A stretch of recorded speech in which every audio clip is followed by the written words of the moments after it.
नमस्कार प्रिय विद्यार्थियों, बलदाव जी एग्रीकल्चर क्लासेस के ये प्लेटफॉर्म पर आपका एक बार फिर से हार्दिक स्वागत है।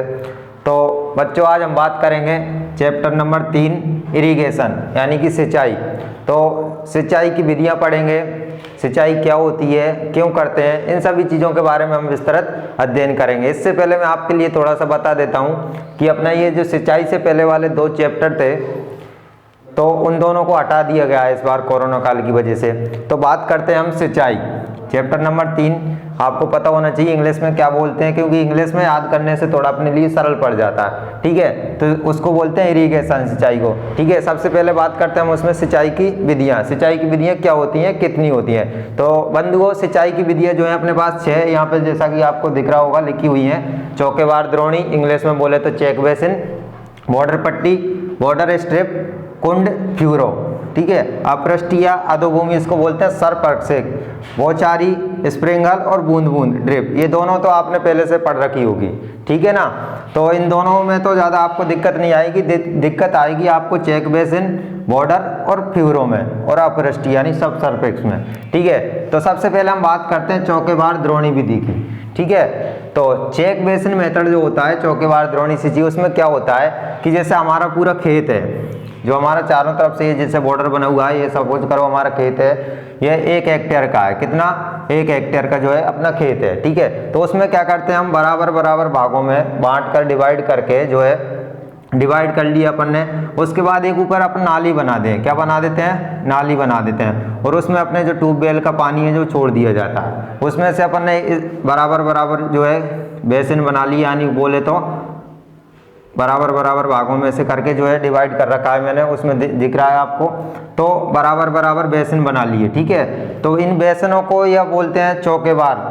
जो अपन धान की खेती करते हैं उसमें ज़्यादातर इसी मेथड का उपयोग करते हैं। ठीक है, तो ये बना लिए। अब इसमें पानी डाल दिया अपन ने, इसमें लग गया बराबर, समतल है, भूमि है, फिर इसमें लग गया, ऐसे करके सभी में बराबर बराबर अपन पानी डिवाइड कर देते हैं। इसमें श्रम वगैरह इन सभी चीज़ों की आवश्यकता कम होती है। ठीक है, ये तो हो गया अपना चौकेबार द्रोणी। उसके बाद बात करें बॉर्डर स्ट्रिप। इसमें क्या होता है, अपना जो खेत होता है, तो इस खेत में लंबी लंबी पट्टियों में इसको अपन डिवाइडेड करते हैं। ठीक है, लंबी लंबी जो पट्टियाँ हैं उसमें डिवाइडेड कर दी, और उसमें ऊपर से पतली परत यानी जो पतली चादर होती है, उस चादर के रूप में अपन ऊपर से पानी बहाते हैं, बिल्कुल बढ़िया ट्यूबवेल का, जैसा कि अपन अभी गेहूं वगैरह में इनमें सभी चीज़ों में लगाते हैं। तो इसी मेथड से लगाते हैं बॉर्डर पट्टी।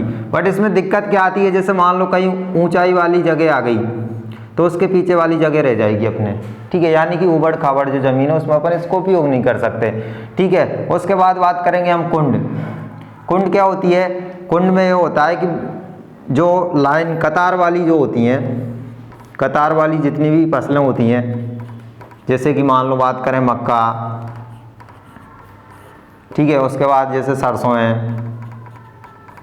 बाजरा है, इत्यादि जो फसलें होती हैं जिनको हम पंक्तियों में लगाते हैं, एक तरफ से जैसे पंक्तियों में लगा दी वो फसलें। ठीक है, उसमें क्या करते हैं, उनको एक डोरी बनाते हैं जो बोलते हैं अपन, तो उन पर उगा दी जाती हैं पंक्तियों में, और नीचे जो नाली होती है उसमें अपन बीच में पानी भर देते हैं। ठीक है, जैसे ही अपन ने नालियों में पानी भर दिया तो उन पानी को आवश्यकता अनुसार ये मक्का, बाजरा, ये जो भी अपन ने फसल लगाई है वो अपने अपने हिसाब से वाटर अवेलेबल करती रहती हैं, मतलब लेती रहती हैं। ठीक है, उससे मृदा नमी पर्याप्त मात्रा में बनी रहती है। ठीक है, उसके बाद बात करते हैं हम अपृष्ठीय अधोभूमि। इसका नाम पहले आपने कभी सुना नहीं होगा। ठीक है ना, तो नहीं सुना है तो देखिए इसमें क्या होता है, इसमें एक छिद्रों वाला पाइप लिया जाता है। क्या लिया जाता है? पाइप लिया जाता है। ठीक है, इस पाइप में छेद होते हैं छोटे छोटे, जैसा कि आप कभी गए हो सम्मेलन में, सम्मेलन होते हैं, सामूहिक विवाह सम्मेलन, उनमें क्या करते हैं, ट्यूबवेल में छिद्रों वाला पाइप लगा देते हैं। ठीक है, क्या लगा देते हैं? पाइप लगा देते हैं। तो उन जो पाइप होते हैं उसमें से पानी जगह जगह टपकता रहता है, उसमें से आराम से हम पानी पी लेते हैं, भीड़ वाला भी दिक्कत नहीं है। तो ऐसे ही इसको क्या करते हैं, भूमि में अंदर अंडरग्राउंड पाइप दबा देते हैं छेदों वाला, और उसमें अपने ट्यूबवेल का जो है पानी प्रवाहित करते हैं। पानी प्रवाहित करने के बाद क्या करते हैं इसमें, ठीक है, पानी प्रवाहित कर दिए तो इसमें से जितनी भी मृदा को नमी की आवश्यकता होगी उतना पानी वो अवशोषित करते जाएंगे। ठीक है ना, जैसे वो पानी अवशोषित करते जाएंगे, यानी इसमें क्या होगा, पानी की एक तो बचत होगी। क्या होगी? बचत होगी। बट इसमें दिक्कत क्या आती है, इसमें खर्चा जो है थोड़ा ज़्यादा आता है। क्या आता है? खर्चा, क्योंकि इनको बार बार हकाई जुताई करेंगे तो इनको निकालना पड़ेगा, भूमि में दबाने के बाद निकालेंगे, फिर वहाँ से निकाल के हटाएंगे, फिर हकाई जुताई करेंगे, यानी जो कृषण क्रिया होती है यानी कि, तो उनमें दिक्कत आती है। ठीक है दोस्तों, उसके बाद बात करें हम स्प्रिंकलर सिस्टम यानी कि बौछारी विधि। बौछारी विधि में भी क्या थोड़ा खर्चा ज़्यादा आता है, बट इसका नाम तुमने पहले से सुना रखा है। इसमें क्या करते हैं अपन, जो भी अपने पाइप वगैरह होते हैं उसमें स्प्रिंकलर की सहायता से बौछार यानी बारिश के रूप में पानी को अपन देते हैं। ठीक है, उसके बाद बात करें ड्रिप इरिगेशन यानी कि बूंद बूंद सिंचाई किसी, इसमें भी इसी तरह का छेदों वाले जो पाइप होते हैं उनको क्या करते हैं, पौधे की डायरेक्ट जड़ों में वहां पर पानी गिराते हैं। ठीक है ना दोस्तों, तो एक बार फिर से बात कर लो, चौकेबार यानी चेक बेसिन इरिगेशन मेथड। ठीक है ना, तो इसमें क्या हुआ, खेत को बराबर बराबर हिस्सों में डिवाइड कर दिया और उसमें पानी देते हैं। ठीक है ना, जैसे कि धान में करते हैं, हम किस में करते हैं, धान में करते हैं। उसके बाद बॉर्डर पट्टी यानी स्ट्रिप, इसमें क्या करते हैं, जैसे गेहूं में अपन पानी देते हैं अभी फिलहाल, वो इसी विधि से देते हैं। ठीक है ना, ज़्यादातर इसमें बराबर बराबर के जो अपना रिज मेकर होता है, क्या होता है, रिज मेकर, या जो बोलते हैं वंड फार्म। ठीक है, इनकी सहायता से इनमें डोरी बना दी जाती है और जगह जगह पर पानी प्रभावित कर लिया जाता है। और फ्यूरो में क्या करते हैं, कुंड विधि में कतार से वो लगाई और उसके बीच में जो स्पेस बचा हुआ है उसमें नाली नुमा संरचना बना देते हैं। ठीक है, और उसमें क्या भरते हैं, पानी भर देते हैं। ठीक है ना, उसके बाद ये बौछारी और स्प्रिंकलर आपको पता ही है, क्या दिक्कत आएगी तो आपको इन तीनों में आएगी। उसके बाद चौथी है अधिपृष्टि, इनको थोड़ा समझ लो, डायग्राम के हिसाब से समझोगे तो थोड़ा बेटर रहेगा।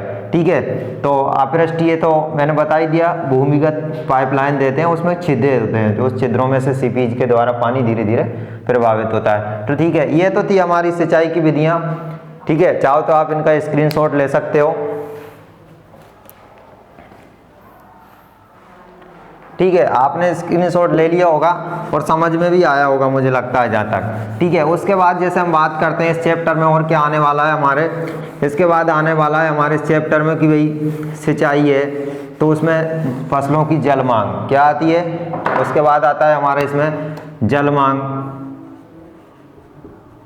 देखो फसलों की जल मांग है, ये टॉपिक आपको याद करना पड़ेगा। इसमें मतलब फसलों को, कौन सी फसल को कितने पानी की आवश्यकता होती है वो इसमें लेना पड़ेगा। जैसे मान बात करें, हमको किसी की फसल, जैसे अपन को पता कि भाई हमको 1 लीटर पानी की आवश्यकता है। ठीक है, इसी प्रकार तो फसलों को भी उनके अनुसार अलग अलग स्टेज पर अलग अलग पानी की आवश्यकता होती है। ठीक है, तो सबसे ज़्यादा जल मांग है जैसे धान को आवश्यकता है साहब।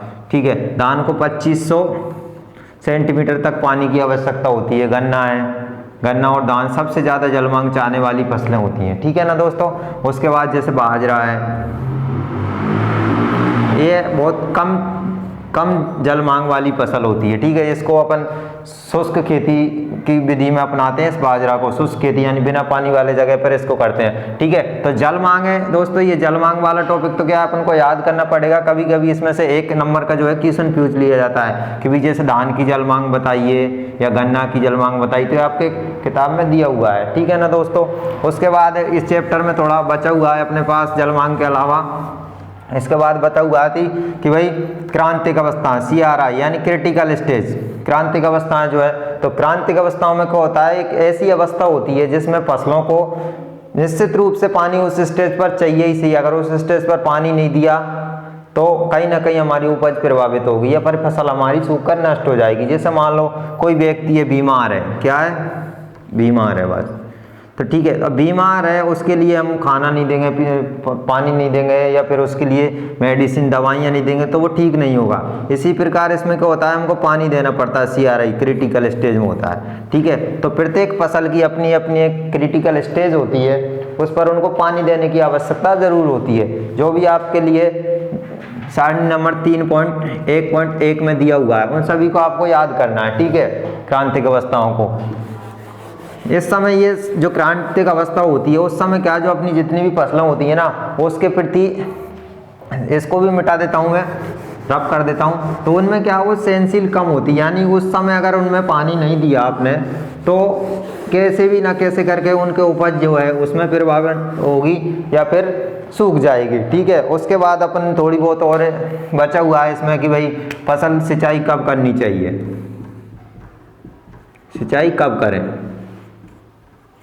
ठीक है, तो सिंचाई कब करनी चाहिए हमको, तो सिंचाई दो आधार पर की जाती है। एक तो पौधों की बाह्य स्थिति देखकर, यानी कि जैसे किसी भी व्यक्ति का अपन को गुणों का पता लगाना है तो एक तो अपन उसके शकल सूरत देख के लगाते हैं, ठीक है, और उसके बाद उससे दोस्ती करके या मिल मिला के या उससे किसी से पूछ के अपन उसके गुणों का पता लगाते हैं। इसी प्रकार सिंचाई कब करें, उसमें ये दिक्कत आती है कि एक तो अपन बाहर का जो हिस्सा है वो देखकर बाहर से देखेंगे पौधा कैसा दिख रहा है उस चीज में, और एक अंदर मृदा की नमी देखकर, इन दो तरीके से हम क्या करते हैं पौधों में सिंचाई की अवस्थाओं का पता लगाते हैं। अगर बाहर से देखने पर अपन को लग रहा है कि पौधा यार मुरझा रहा है या फिर टेम्परेचर है, तो इन सभी चीज़ों में दिक्कत ये आती है कि भाई अपन ने पता चला लिया।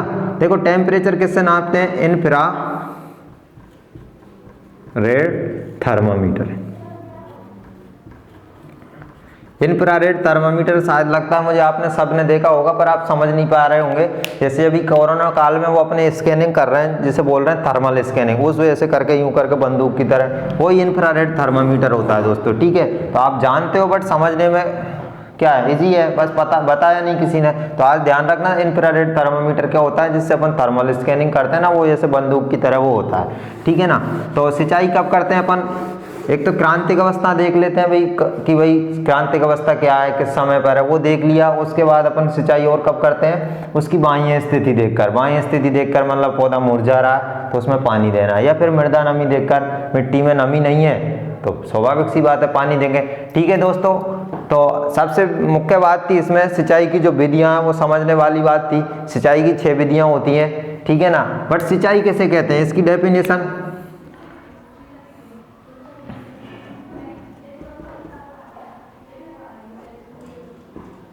ठीक है, इसकी जो डेफिनेशन है उसमें क्या सिंपल सी बात है, फसलों को उनके आवश्यकता अनुसार पानी देना ही क्या कहलाता है, सिंचाई।